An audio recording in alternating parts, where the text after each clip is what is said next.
Let me explain. Timothy Dexter, born on January 22nd in 1747 in Malden, Massachusetts, was quite literally the luckiest man in the history of the United States. He made every single horrible business decision known to man and somehow made huge profit. Let's dive in. Like any self-respecting man, Dexter dropped out of second grade. With his newfound addition skills, Dexter was put to work on the farm. However, at age 16, when he decided the farm life wasn't for him, he became a tanner's apprentice. Wait, no, that's a tanner. Considering he did drop out of school before learning how to spell, this was a very good outcome for him. I mean, have you seen how much of these trades make? Despite this, he knew he was meant for greater things. So in 1769, he said, "Okay, you silly billies, I'm gonna go make as much money as I possibly can. This poor life really isn't for me." He then proceeded to marry a rich widow by the name of Elizabeth Frothingham, and buying the most luxurious mansion the money could buy. This marriage, as we will see later, was purely for the money and not for their love of one another, as Dexter had only one love, himself. With his newfound small fortune, he decided to buy these things. The 1780s equivalent of Blockbuster gift cards. Bonds given to the soldiers during the Revolution, which they were now selling for much less than the face value. Dexter bought boatload after boatload of this worthless currency just because fellow oligarchs did.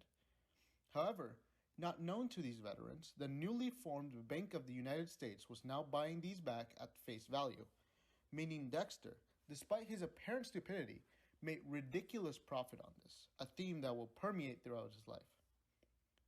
Being now a member of the exclusive upper class, Dexter said, "I know what I'll do as a bumbling dropout. I will pursue a career as a politician. You know, the people that run this country." As you can expect, people aren't very keen on having someone who literally does not know what a number is as a leader. Therefore, he wasn't elected in anything.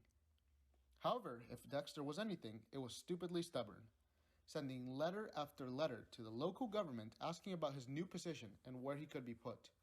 So much so that Malden local government decided to form a new position just for him, informer of deer. Unbeknownst to Dexter, however, at the time there was no deer in Malden, Massachusetts. The only bucks were the ones safely in his pocket. Happy with his political ventures, Dexter moved on to what really matters in life, making exuberant amounts of money. Just ask Bezos. His fellow businessmen, who thought they were being funny, purposely gave him bad financial advice. For example, they told Dexter to sell bed warmers, pans used for holding hot coals used to warm beds, to the West Indies, where the weather often looks like this. However, the locals did not know what my lawyers advised me to remove this word, they were looking at, and used the bed warmers as ladles during their molasses production, where they sold like hotcakes. Dexter, thinking he was a genius, and thinking the West Indies had a cold climate, proceeded to also send mittens, where they turned a profit because Asian merchants in the area bought them to export to Siberia. You might be thinking, oh wow, this guy must be pretty lucky. But wait, it gets much worse. After this somehow successful business venture, his fellow aristocrats decided to tell him the old idiom to carry coal to Newcastle. Dexter, being an idiot, did exactly that. But first is some context. Newcastle was at the time the world's biggest producer of coal. Let me repeat that. Timothy Dexter founded a good business decision to ship coal to the world's largest producer of coal. And the worst part, he made a profit, because when he did ship it, all of the workers happened to go on strike. He also shipped cats to the Caribbean, where they were bought up to deal with the rat infestations. Mind you, he didn't know this. He just shipped cats for the hell of it. This is the point where he started making horrible business decisions with his own smooth brain, starting with hoarding up nearly every whalebone in Boston. And then, because the French are weird, they bought every single whalebone he had to make corsets. At this point, you might be confused on my claim that this guy's the luckiest bastard of all time. But to put you back on track, let's just look at his life outside of business. Since he didn't love his wife, he frequently told guests that she was dead and that her being in the mansion was her old spirit still wandering the grounds. He, however, still had 2 children with her. That's kind of weird, Dexter. Dexter also fakes his own death to see how people would react. And when the fake funeral was held and he saw his wife not crying, his wife knew about it, by the way, he jumped out of the bushes and repeatedly caned her over the head. Dexter also had 40 wooden statues of various historical figures around the time made in his estate.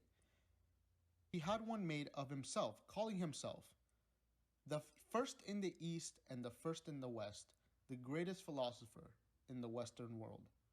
In addition to this, he hired one Jonathan Fisher to compose poems for him, the most famous of which is this one. Lord Dexter is a man of fame, most celebrated is his name, more precious far than gold that's pure. Lord Dexter shine forevermore. And now, time for my favorite part. Our dear Timothy, quite obviously thinking very high of himself, wrote a book named A Pickle for the Knowing Ones, where he rambles on page after page about his wife, politics, and his fellow aristocrats. However, if you can recall, Dexter did not finish 2nd grade. Let's take a look at how this affected the book.